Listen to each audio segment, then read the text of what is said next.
Hello, everybody. A lot of people were sharing this clip on Twitter around the circles that I circle around, and there have been a lot of takes around this clip. Effectively, YouTubers are fighting with Twitch streamers about whose job is harder. So I thought I'm gonna give my opinion on it as well. But first, let's just listen to what the clip says. This is the most frustrating thing because I'm a fucking React Andy myself. Like, I get so mad at this when YouTubers literally fucking sit around, okay, and they make one fucking video. They make one fucking video a month and get like Patreon money, or they make like 2 fucking videos a week max, okay? And then they cash out with like a 6-figure check because they have a sea of simps. And then they turn around and shit on streamers who literally fucking go live for 6 to 8 hours every day. Like, that's nuts, dude. Of course there's gonna be dead space in between, you stupid fuck. This shit genuinely tilts me, dude. It genuinely tilts me. You could make a compilation of me sitting around, not even on camera, with a fucking video playing in the background. You could, when you're live for 13 hours a fucking day, of course there's gonna be fucking dead space in between, dead air in between. It's so dumb. Okay, first of all, this person, the one that's currently retweeting this, goes, "Real talk, YouTube versus Twitch is literally the battle of first world problems. The Twitch streamers are trying to argue that their dream job is harder than YouTubers' dream job. These people are such losers, laughing my ass off." Now, I don't want to approach this as a caricature. I actually want to have a conversation about this. So first of all, in my opinion, as a Twitch streamer, you should not be streaming 13 hours a day. If people can make a compilation of you not even being on camera with a video playing, you're not actively engaging in it, you are taking a break. So effectively, you're not actually streaming for 13 hours a day. You're doing maybe good streaming for 6 hours a day. So why not cut down your content so that it's just the good content for 6 hours instead of having fairly content for 13 hours. Work harder and smarter, not longer and grindier. Unfortunately, Twitch loves to reward being live for long. It's such a problem that people just like air their reruns without even being there, without actually being there. They just let a video play just to keep those viewers, to keep that spot. And this is a fairly Twitch thing, and it's a fairly Twitch thing that I don't like.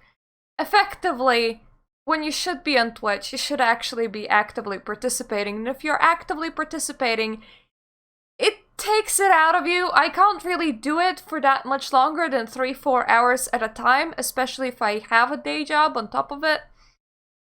If I do a marathon, if I do 8, 9, 10 hours, my voice goes because I try not to have that dead space and I try to have fairly little breaks.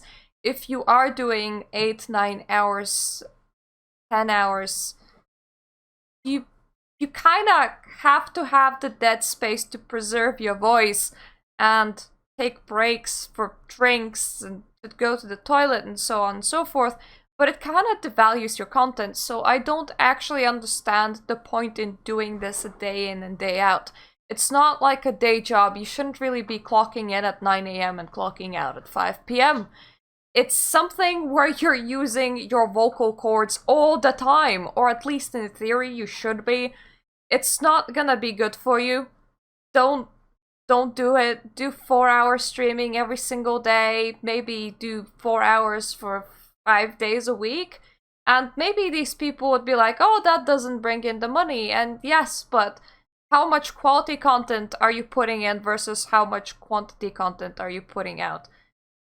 That's the breakdown. So maybe you are consuming a large part of your day, but you're not consuming it producing quality content. You have a lot of dead space, you have a lot of dead air, and that's why you have a lot of dead air, but you can't really pretend that you're doing active talking and active interacting for 13 hours a day. That would kill you as a person. It's not something you should do. So yeah, I wish a lot more Twitch streamers took moderation into account, showed the best themselves, did good content, did energetic content, rather than have a very sluggish 8-hour stream. I don't really see it as actual 8 hours of working. I see it of maybe 5-6 hours of working, maybe at most, with a lot of breaks and a lot of dead air. Because, well, you're preserving your vocal cords. Now, on the YouTube side of thing, nobody that makes a video once a month is just inputting the least amount of effort. In fact, the more often you upload, the less effort you can put in. And the less effort you put in, the more algorithm loves you. This video that is gonna take me about 10 minutes to film, 10 minutes to render, maybe 20 minutes to upload, so effectively 1 hour's worth of work, considering that I also do a description and I also take a picture for the whole avatar and everything. It's gonna be rewarded a lot more by YouTube algorithm than me watching some sparked stuff where I'm trying to be engaging for 35 minutes straight, and then I'm gonna be spending longer editing it, making sure that the sound is okay, making sure that everything makes sense. Effectively, I would be spending 3 hours on that video to get a lot less out of it, because that is how YouTube is. So the more of a shock drama value channel you are, the more rewarded you get, which feels a bit weird because it's effectively quantity over quality. And in fact, a lot of best performing YouTube channels don't even do the content themselves. They rip it off Instagram, like 5-minute crafts. They just rip everything off Instagram, everything off other social media, re-upload it as their own, and they don't even care if the things are dangerous or not. It's about as low quality as you can get.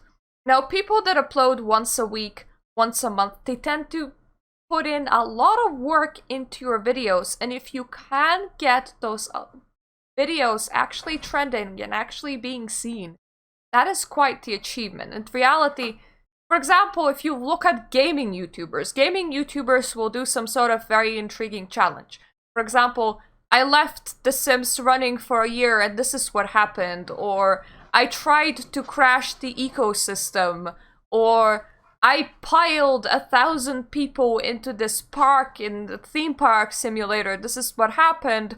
But it takes them so long to prepare these. This is like 20-30 hours in filming. Some of my reviews are like 20 hours of me playing the game, then writing the script, then filming for the script, specific parts of the game, and then piling it into a 5-minute review. It's honestly like a full week's worth of work, if you want to see it as a work and not as a hobby, to produce like a high quality gaming video. And channels that put in that work tend to upload a lot less because they can't really upload all that often.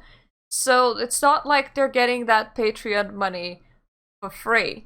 It is more general rule. The more often a channel uploads, the less effort they need to put out, because, well, YouTube will put in all of the effort in promoting you and showing you off. All you need to do is to be in the right place at the right time. So if you see a trend arising, like, I don't know, there has been news about Logan Paul.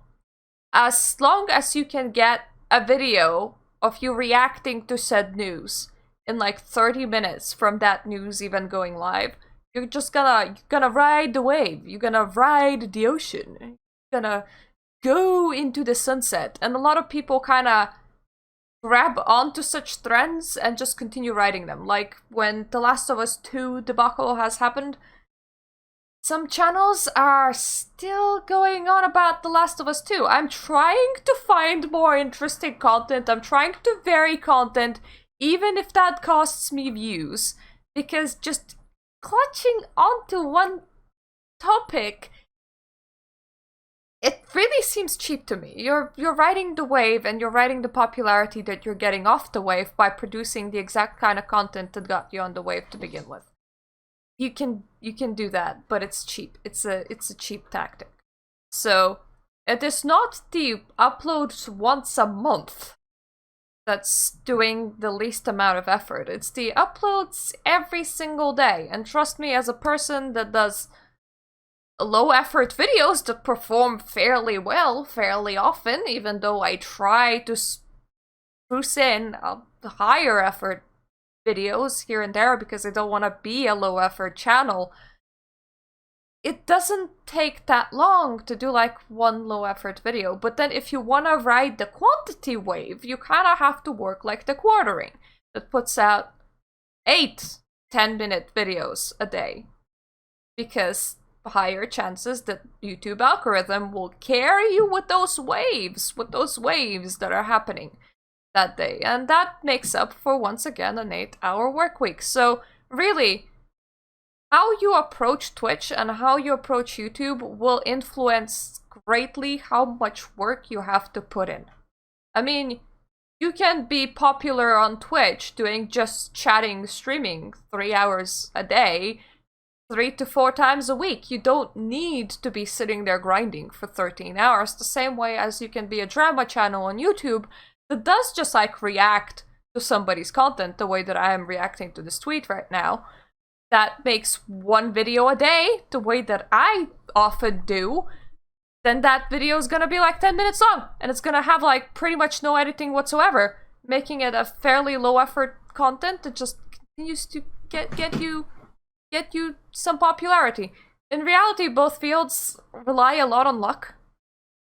And outside of that, yeah, YouTube can take up a lot of their time, or it can take up very little of your time. Depends on what you're doing, depends on how you're doing it. The same way as Twitch can take up all of your time and give you nothing for it, or it can take up 1/3 of your day, and you can get a lot out of it depending on what you're doing, how you're doing it, and how much of an audience what you're doing is bringing in. It's not to do with time. What you get out of it is not to do with time. Therefore, this argument is a bit weird, to say the least. I do agree, though, that majority of jobs bit harder than YouTube and Twitch because you actually have to like physically get to a workplace, especially if your job is physical. It really, really exhausts you. I got lucky. I get to work from home right now, and I get up and I am in my workplace and I do 8 hours of work. I get relatively little pay because I am employed in my home country, but it keeps me afloat, and then I have the remaining time to do my hobbies, such as YouTube, that does not necessarily bring me money. So, yeah, that has been my take in the whole YouTube versus Twitch debacle. Really a pointless subject to argue about, because it feels kind of like, no, I do more work, no, I do more work. Well, there's some doctor pulling his second 24-hour shift because there isn't enough staff, or somebody on like an oil platform that doesn't get to see their family for 3 months going like, you what, mate? It is very much a first world argument, but if you're gonna be going for YouTube, or if you're gonna be going for Twitch, do have that work-life balance, because it is not proportional to how much time you invest in it. You can invest a lot of time and get very little return. It just kind of devalues you over time. So yes, that has been my take. I would love to hear your takes about it, people. I am so sorry that my cat is jingling at you right now. And thank you for watching. I do gaming news every single day. I report on all of the important topics to Berta, and if Murta doesn't report on something, you can tell Murta to report on something and she will. Wink, wink. So, yes, if you like my content, please subscribe, and I'll see you the next day. Toodaloo.